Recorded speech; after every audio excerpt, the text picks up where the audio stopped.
Olá, alunos do nono ano aí do ensino fundamental. Hoje vai ser a nossa segunda aula, né, a segunda semana aí de aulas do segundo bimestre. E nós daremos continuidade no conteúdo e nós vamos falar hoje a respeito das ondas eletromagnéticas. Na semana passada, nós conversamos a respeito das características das ondas, né? Falamos um pouquinho a respeito da parte de frequência, um pouco a parte da velocidade ali, né, do lambda. E agora a gente vai começar a especificar. Então, nós estaremos falando essa semana especificamente sobre as ondas chamadas de ondas eletromagnéticas, certo? Então, aqui nós temos que, apesar do nome aí complicado, né, grande, essas ondas eletromagnéticas, elas fazem parte do nosso cotidiano e vocês conhecem esse tipo de onda. Um exemplo seria o que nós chamamos de luz visível. Essa luz visível é a luz, né, que a gente consegue enxergar, que a gente consegue visualizar. Nós veremos um pouquinho mais adiante que existem comprimentos de onda que elas, apesar de serem muito utilizadas, elas não são visíveis a olho nu. Inclusive, o comprimento de onda visível para o ser humano, ele é bem pequeno se a gente for pegar aí e fazer um comparativo de vários comprimentos de onda diferentes. E daqui a pouquinho vocês verão isso no gráfico. Outra informação importante é que quando a gente fala de onda eletromagnética, como por exemplo a luz, nós estamos falando de ondas que elas não necessitam de um meio material para se propagar. Lembrem sempre da luz, porque vamos pensar lá no Sol. Nosso planeta, né, o planeta Terra, ele é iluminado pelo Sol. Então a luz solar, ela viaja do Sol até chegar aqui no nosso planeta pelo espaço que é considerado vácuo. E mesmo assim ela consegue chegar aqui. Nós temos uma velocidade média de propagação da velocidade dessas radiações que é de aproximadamente 300 mil quilômetros por segundo. Então é uma velocidade aí muito grande, muito considerável. Mas nós temos que levar em consideração que a distância do Sol até aqui na Terra é uma distância também muito grande. Então a velocidade que essa luz viaja precisa ser grande para ela conseguir alcançar o nosso planeta. E daí, falando em relação às ondas eletromagnéticas, nós temos o que nós chamamos de espectro eletromagnético. E esse espectro eletromagnético, ele abrange vários tipos diferentes de onda. Então, nós vamos ter ali as ondas de rádio, nós vamos ter o micro-ondas, nós vamos ter os raios infravermelhos, o ultravioleta, o raio-x, o raio gama. Então, existem vários tipos diferentes de onda que, como eu falei para vocês, muitos terão importância médica, como a gente vai estar falando um pouquinho mais adiante, mas são ondas que não são visíveis, que nós não conseguimos enxergar com o nosso olho. O campo de visão ali dentro desse espectro, ele é bastante pequeno se a gente fazer a comparação. Vale ressaltar aqui agora, vamos falar de um assunto bem importante, que os raios emitidos ali pelo Sol, né, os raios ultravioletas, que são muito prejudiciais para a pele, pode inclusive causar algum tipo de câncer, uma grande porcentagem desses raios, eles não chegam diretamente no nosso planeta. Existe ali a atmosfera e a camada de ozônio principalmente, e essa camada ela acaba filtrando esses raios. Então uma grande parte deles acaba ali se chocando contra a camada e sendo refletidos novamente para o espaço. E daí vem a importância dessa camada, né? E a preocupação que nós estamos tendo aí nos últimos anos em relação ao aquecimento global, onde essa camada de ozônio vem sendo destruída e esses raios ultravioletas aí provenientes do Sol estão chegando com maior incidência no nosso planeta e causando aí o aumento do efeito estufa, né? A temperatura do planeta está aumentando, mas nós temos esse ponto negativo também, que é a questão do câncer. E nós chamamos, dentro desse espectro eletromagnético, de luz visível, as ondas eletromagnéticas que são capazes de sensibilizar o olho humano. E daí nós temos, isso é muito importante vocês lembrarem, muito provavelmente vai aparecer na lista de exercícios, que nós temos uma escala de cores que é representada por esse espectro visível de luz. Então nós temos as cores ali, as cores vermelho, laranja, amarelo, verde, azul, anil e violeta. Então nós temos um total de 7 cores que representam as cores aí do arco-íris. E essas cores representam então o espectro de luz visível pelo ser humano, certo? Lembrando então quais são as cores: vermelho, laranja, amarelo, verde, azul, anil e violeta, certo? Dentro do espectro de luz visível, ok? Daí eu coloquei aqui uma imagem mostrando esse espectro de luz visível para vocês. Então reparem que de todo o comprimento de onda que nós temos aqui, com raio gama, raio X, ultravioleta, infravermelho e as ondas de rádio, reparem que o feixe de luz visível, que é esse bem pequenininho aqui, ele representa uma pequena porcentagem, ele não é grande. E nós temos então, como eu falei para vocês, esse espectro de luz visível com essas variações de cores aqui, indo do violeta, anil, azul, verde, amarelo, laranja e o vermelho, onde as tonalidades aqui do violeta elas apresentam menor comprimento de onda e as tonalidades aqui do vermelho apresentam maior comprimento de onda, certo? Agora nós falaremos um pouco a respeito das aplicações médicas das radiações, que é o principal tema da nossa aula de hoje.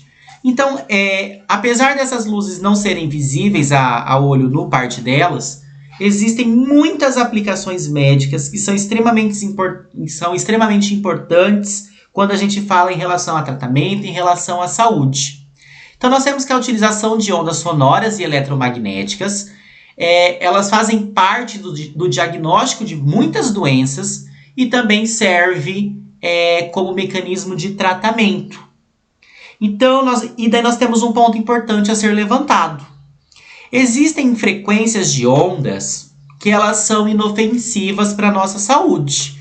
Então, a gente usa ali para fazer diagnóstico e tratamento sem problema nenhum. Porém, nós vamos ter alguns tipos de frequência dessas ondas que elas vão ter que ser utilizadas com muita cautela, porque são ondas consideradas perigosas para a saúde, que pode, inclusive, levar a algum tipo de mutação celular e causar algum tipo de câncer. Então, eu coloquei alguns exemplos de aplicação médica aí das radiações, tá? Então, o primeiro método a gente chama de RMN, é o que representa a ressonância magnética nuclear. Então, ela aparece com essa sigla. Então, nós temos campos magnéticos intensos e ondas de rádio que interagem com os átomos de hidrogênio em cada tecido do organismo, tornando possível gerar uma imagem detalhada do órgão que está sendo ali examinado. Então, ela faz uma projeção de imagem sem que haja cortes, por exemplo. Porque lá no passado, quando não existia toda essa tecnologia, os médicos só conseguiam observar alguma coisa aí no nosso corpo, algum órgão, alguma falha, através de mecanismos cirúrgicos de corte. E vale lembrar aí que quando a gente fala de cirurgia, elas são muito perigosas, porque elas estão tendo corte, pode ter alguma contaminação, pode ter um processo hemorrágico, então é muito mais simples fazer esse mecanismo aí de ressonância que não tem corte nenhum. Outra forma que nós temos é a tomografia. Então é utilizado ali raio gama, raio X e feixes de elétron, que formam uma imagem tridimensional do corpo, também sem corte nenhum. A ultrassonografia é mais comum, vocês conhecem, né? Então, usando uma alta frequência, isso é muito comum em mulheres grávidas, o médico utiliza ali para olhar o bebê, né, no processo gestacional, faz parte lá do pré-natal da mulher, então para identificar se a criança está saudável, a posição, o sexo dessa criança, então utiliza-se o mecanismo de ultrassonografia. E por fim eu coloquei a radiografia, nós temos até uma imagem aqui, né, da mão. A radiografia também é bem comum, o médico utiliza feixes de raio-x ali, que podem ser utilizados, por exemplo, para visualizar ossos, ver se existe algum tipo de lesão, se existe algum tipo de fratura. Então, são alguns procedimentos muito comuns utilizados aí pela medicina mundial. Daí eu coloquei aqui a imagem, esse aparelhão aí grandão, é o aparelho utilizado para fazer a ressonância. Então, a pessoa entra ali, né, deitada, tem todo o procedimento, a questão das seguranças da sala, e esse equipamento, então, faz essa leitura do órgão em questão, certo? Agora nós vamos falar um pouquinho a respeito das aplicações de radiações em tratamentos. Então, eu vou mostrar para vocês, vou apresentar alguns tratamentos aí que estão em alta e que utilizam radiações. Então, o primeiro que a gente tem é conhecido como radioterapia. Então, na radioterapia, nós temos um método, né, que é empregado um feixe de luz com radiações ionizantes que são capazes de destruir células tumorais, que são células que causam tumores. Esses tumores podem ser benignos ou malignos, né, e malignos. E no caso do tumor maligno, nós temos aí a questão do câncer, né, que mata muitas pessoas em todo o mundo. E o objetivo dessa radioterapia é diretamente de matar essas células malignas, tentando causar o menor dano possível às células saudáveis ao seu redor. Vocês vão ver que existem alguns tratamentos que, apesar de estar atacando ali diretamente o problema, né, as células malignas, acaba tendo vários efeitos colaterais. Então, a radioterapia tenta evitar esse ataque às células saudáveis do corpo. Então, nós temos aqui uma imagem demonstrando esse processo de radioterapia, esses feixes de luz, então, chamados de feixes ionizantes. Outro mecanismo que nós temos é a fototerapia ultravioleta. Então, é um tratamento muito comum em recém-nascidos, né, que nascem principalmente prematuros, e que desenvolve um problema de saúde chamado de icterícia. O que seria esse problema? Então, nós temos ali um amarelamento dos olhos e também da pele, que é um amarelamento anormal, que é causado por uma concentração alta no sangue de uma substância que a gente encontra na bile. A bile faz parte lá do sistema digestório e que essa substância ela é tóxica para o organismo. Então, se o recém-nascido não faz o tratamento, ele pode acabar vindo a óbito. O que vai acontecer aí? A radiação, então, ultravioleta, né, emitida pelo aparelho, igual está aqui na imagem, ela degrada a substância que causa a doença, né, no caso aí a icterícia, e possibilita que o organismo faça a eliminação dessa substância, que vai limpando, então, o organismo. E dessa forma, a criança ali, o recém-nascido, consegue se recuperar, certo? Outro tratamento que nós temos é a terapia chamada de terapia fotodinâmica.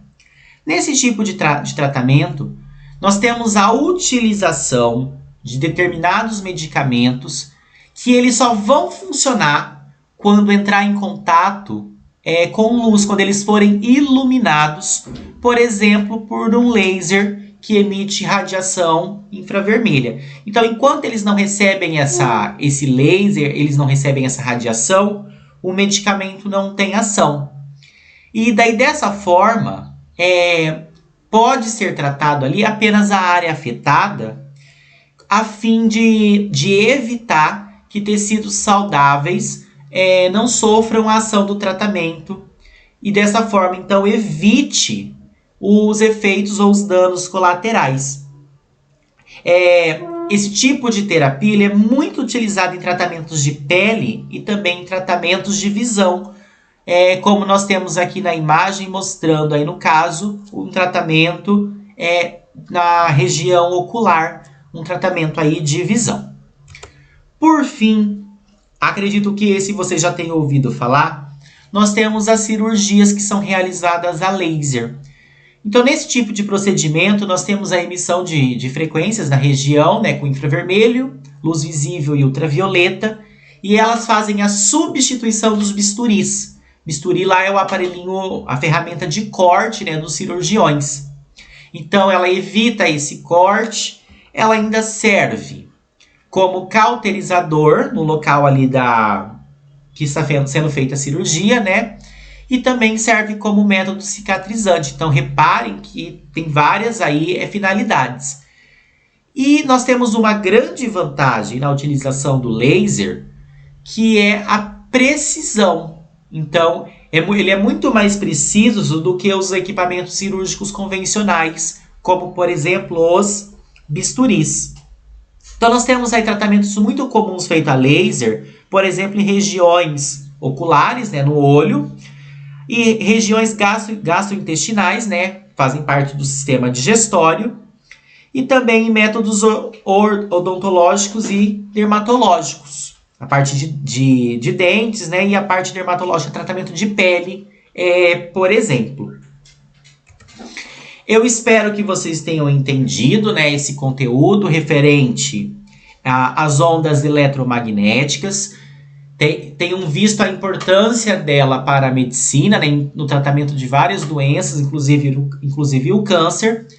Caso tenha ficado alguma dúvida referente ao conteúdo, vocês podem estar entrando em contato comigo, no meu número particular, que eu estarei atendendo cada um. Do mais, tenham uma excelente semana e um até logo!